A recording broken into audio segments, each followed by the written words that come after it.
একদা হজরত হাসান ও হুসাইন রাদিয়াল্লাহু আনহুম খুবই অসুস্থ ছিলেন। কিছুতেই তাদের অসুস্থতা ভালো হচ্ছিল না।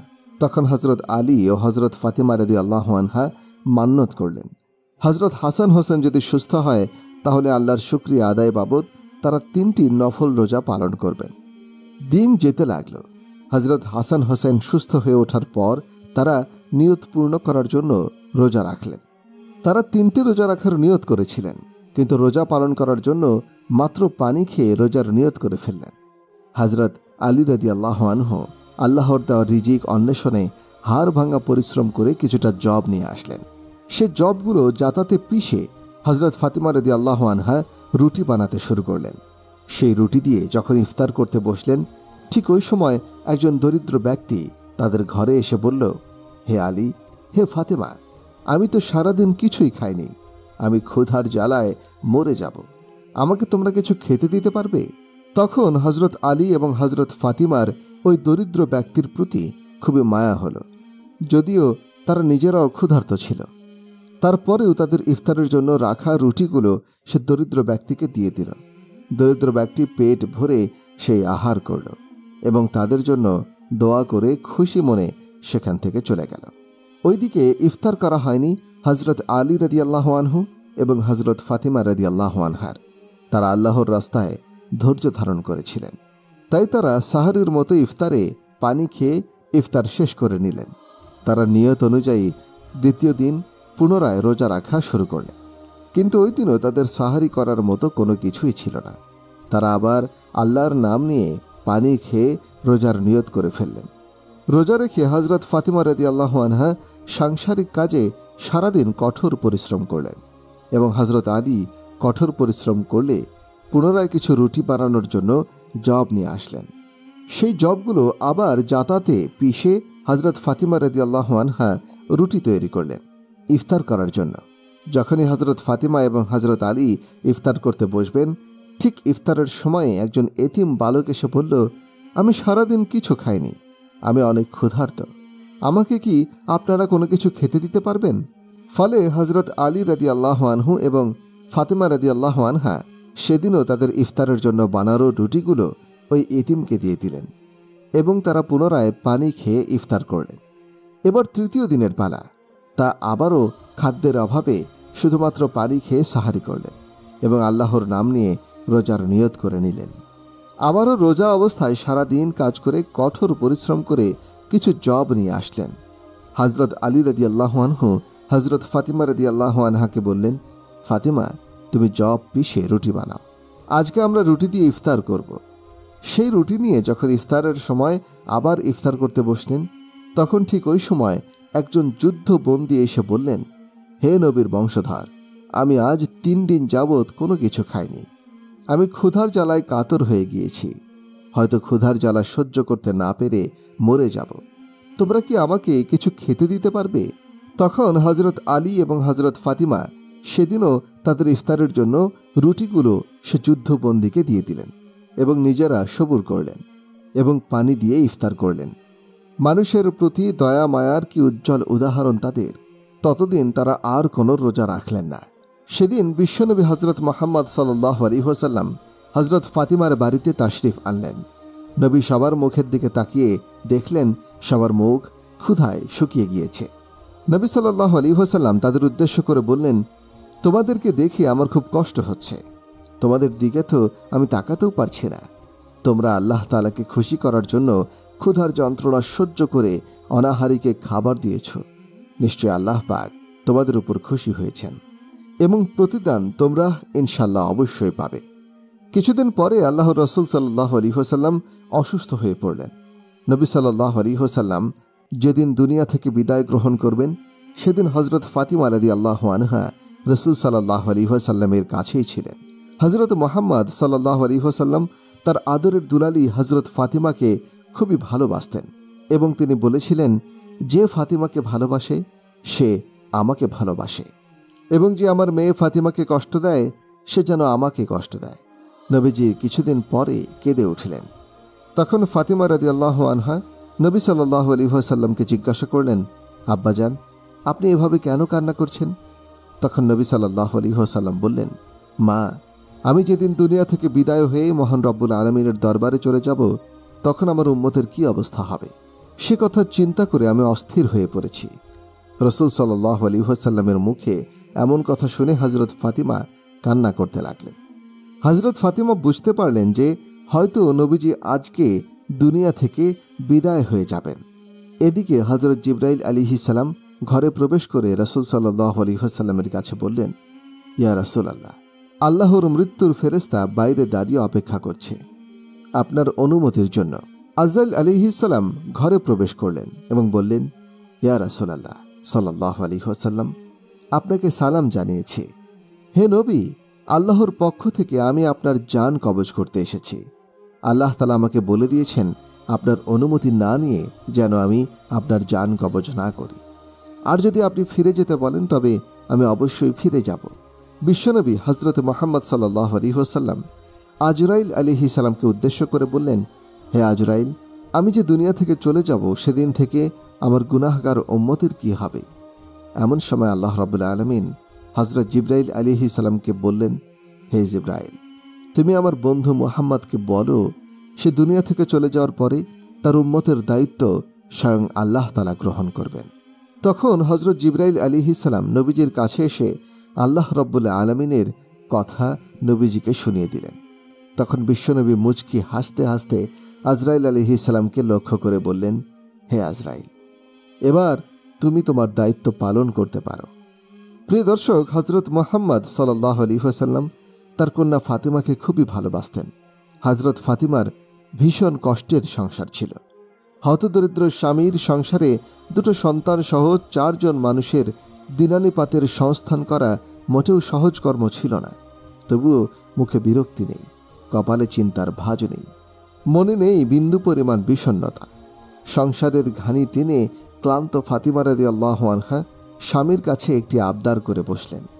হযরত আলীকে বললেন, যদি আমাদের সংসারে একটি দাসী থাকতো তাহলে আমাদের কাজ অনেকটাই হালকা হয়ে যেত। কাজের জন্য একজন দাসী নিয়োগ করা আপনার পক্ষে সম্ভব হবে কি আলী? প্রিয়তমা স্ত্রীর এমন কথায় বিচলিত হয়ে পড়লেন হযরত আলী রাদিয়াল্লাহু আনহু। তিনি কোনোদিন স্বামীর কাছে মুখ ফুটেও কোনো কিছু আবদার করেননি। হযরত ফাতিমার দাসীর আবদারে খানিকটা চুপ করে রইলেন হযরত আলী রাদিয়াল্লাহু আনহু। তারপর হযরত ফাতিমা রাদিয়াল্লাহু আনহা বললেন, তোমার কষ্ট আমি বুঝি ফাতিমা। ভীষণ কাজের ভারে তোমার দুর্বল হয়ে যাওয়া শরীর দেখে আমিও কষ্ট পাই। তোমার কষ্টের লাঘবের তাগিদে যে আবদার তুমি করেছ, আমার কাছে তা মেটাতে পারলে আমার চাইতে বেশি খুশি এ ধরায় আর কি কেউ হবে বলো ফাতিমা? কিন্তু ফাতিমা, আমার সামর্থ্যের ব্যাপারে তোমার চাইতে আর কে বেশি ভালো জানে বলো? তোমার এই আবদার রক্ষায় আমি যে একান্তই অপারগ আর অক্ষম, তা নতুন করে বলার তো প্রয়োজন নেই। তোমার কাছে পুনরায় কথা বলার সময় হযরত আলী রাদিয়াল্লাহু আনহুর চোখে মুখে এমন দোল খাচ্ছে। তিনি আরও বললেন, আচ্ছা ফাতিমা, একটা কাজ করা যায় না? কি কাজ জানতে চাইলেন হযরত ফাতিমা। নবী সাল্লাল্লাহু আলাইহি ওয়াসাল্লামের কাছে দাস দাসী উপঢৌকন হিসেবে পাঠায়। উপঢৌকন হিসেবে আসা সেসব দাস দাসের মধ্য থেকে একটি দাসী তুমি চেয়ে নিতে পারো।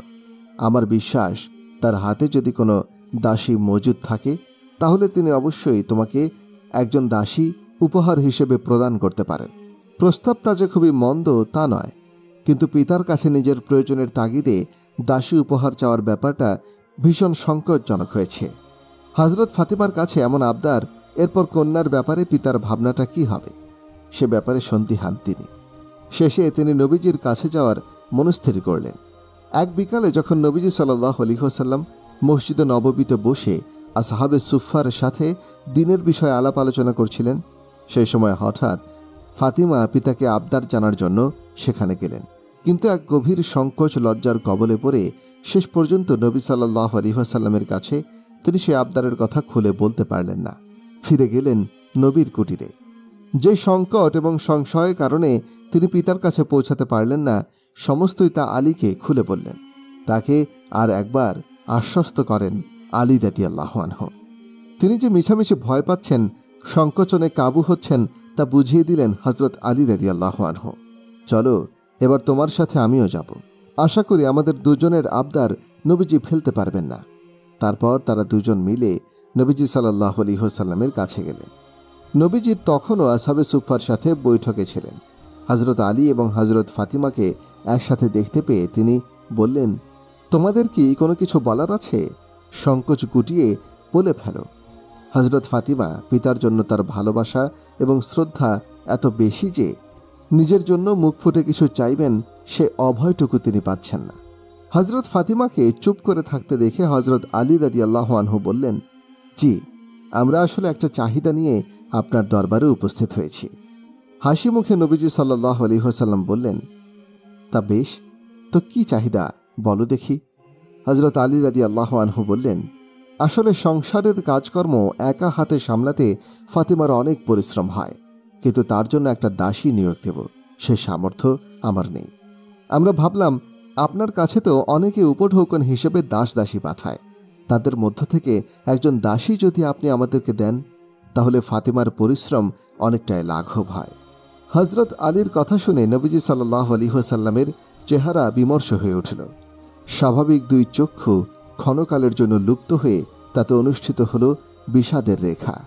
এমন নিষ্প্রাণ চেহারা নিয়ে খানিক বাদে নবীজি বললেন, যদিও আমার কথায় তোমরা মন খারাপ করতে পারো, তারপরেও আমাকে বলতে হচ্ছে। তোমাদের জন্য এই মুহূর্তে আমি কোনো কিছুই করতে পারছি না। ওই যে আসহাবে সুফফাদের দেখছো, ওদের অবস্থান তোমাদের চাইতে করুন, ওরা তোমাদের চাইতে অনেক গরীব। এই মুহূর্তে আমার কাছে আসা উপঢৌকনের কেউ যদি বেশি হকদার হয়ে থাকে তাহলে একমাত্র তারাই। সুতরাং তোমাদের আবদার রাখা আমার পক্ষে সম্ভব নয়। সেদিন নবীজি যার মুখের উপরে না বলে দিয়েছিলেন তিনি তার সব থেকে প্রিয় সাহাবীদের মধ্যে একজন, আর যার সম্মুখে আবদার মেটানোর ব্যাপারে অসম্মতি জ্ঞাপন করেছিলেন তিনি নবী করিম সাল্লাল্লাহু আলাইহি ওয়াসাল্লামের প্রিয় কন্যা হযরত ফাতিমা। দুজন সবচেয়ে প্রিয় মানুষের সামনে এমন নিঃসংশয় নিঃসংকোচ অসম্মতি তিনি জানাতে পেরেছিলেন কেবল মসজিদে নববীতে আশ্রয় নেওয়া অতি দরিদ্র আসহাবে সুফফার জন্যই। আত্মীয়তা এবং ভালোবাসার কাছে তার দয়া হেরে যায়নি সেদিন। স্বার্থপর পৃথিবীতে এমন নিঃস্বার্থ নজির স্থাপন নবীজি সাল্লাল্লাহু আলাইহি ওয়াসাল্লামের বেলাতেই কেবল সম্ভব। হতাশ হয়ে ফিরে এলেন হযরত আলী এবং হযরত ফাতিমা রাদিয়াল্লাহু আনহা। যদিও নবীজির সিদ্ধান্তে তারা মোটেও মনক্ষুণ্ণ নন, কিন্তু ঘটনার আকস্মিকতায় তারা এতটাই বিমর্ষ যে সাময়িক বিমর্ষতায় তারা উভয়ে ভগ্নপ্রায়। সেদিন সন্ধ্যায় নবীজি সাল্লাল্লাহু আলাইহি ওয়াসাল্লাম ফাতিমার ঘরে গেলেন। নবীর এমন অস্বাভাবিক উপস্থিতিতে হযরত আলী এবং হযরত ফাতিমা হতভম্ব হয়ে পড়লেন। তারা তড়িঘড়ি করে নবীজিকে সম্মান জানাতে ব্যস্ত হয়ে পড়লেন। নবীজি সাল্লাল্লাহু আলাইহি ওয়াসাল্লাম ইশারার মাধ্যমে তাদেরকে থামিয়ে দেন এবং বিছানার পাশে গিয়ে বসেন। নবীজির চেহারা থেকে প্রিয় সাহাবীদের জন্য আফুরন্ত ভালোবাসা, প্রিয় কন্যার জন্য দরদ যেন উথলে পড়ছে। তিনি দয়া ভরা গলায় উভয়কে উদ্দেশ্য করে বললেন, তোমরা আমার কাছে যা চেয়েছ তার চেয়ে ঢের উত্তম কিছু আমার কাছে আছে, তোমরা কি নিবে? উভয়ে উদ্বিগ্ন হয়ে জানতে চাইল, জি অবশ্যই রাসূল সাল্লাল্লাহু আলাইহি ওয়াসাল্লাম। নবীজি সাল্লাল্লাহু আলাইহি ওয়াসাল্লাম বললেন, তোমরা রাত্রে যখন ঘুমাতে যাবে তখন 33 বার সুবহানাল্লাহ, 33 বার আলহামদুলিল্লাহ এবং 34 বার আল্লাহু আকবার পাঠ করবে। হযরত ফাতিমার কাজের কষ্ট লাঘবের জন্য একটি দাসী চেয়েছিলেন, কিন্তু নবীজি সাল্লাল্লাহু আলাইহি ওয়াসাল্লাম তাকে তা দেননি। আসহাবে সুফফার যারা নতুন ইসলাম গ্রহণ করে ঘর বাড়ি ভিটে মাটি ইত্যাদি পরিবার পরিজন ছেড়ে নবীর কাছে আশ্রয় নিয়েছেন, তাদের কষ্টই নবীজির কাছে সবচেয়ে বড় মনে হয়েছিল। প্রিয় দর্শক, নবী করিম সাল্লাল্লাহু আলাইহি ওয়াসাল্লাম সব সময় নিজের থেকে এবং নিজের পরিবার থেকে সাহাবীদেরকে বেশি ভালোবাসতেন। যদিও বা তার মেয়ের জামাতা বা মেয়ে সাহাবী ছিলেন, তারপরেও তিনি আসহাবে সুফফাকে বেশি অগ্রাধিকার দিয়েছেন। নবীজি সাল্লাল্লাহু আলাইহি ওয়াসাল্লাম শুধু যে সাহাবীকে ভালোবাসেন তা নয়, তিনি আত্মীয় স্বজন এবং পাড়া প্রতিবেশী সবাইকে ভালোবাসতেন। তিনি পাড়া প্রতিবেশী সম্পর্কে সাহাবীদেরকে এমনভাবে বলতেন যে সাহাবীরা মনে করত হয়তো প্রতিবেশীদেরকে তাদের ওয়ারিশ বানিয়ে দেবেন। প্রিয় দর্শক, আজকে এ পর্যন্তই। পরবর্তীতে ইনশাআল্লাহ অন্য কোনো ঘটনা নিয়ে আপনাদের সামনে উপস্থিত হব।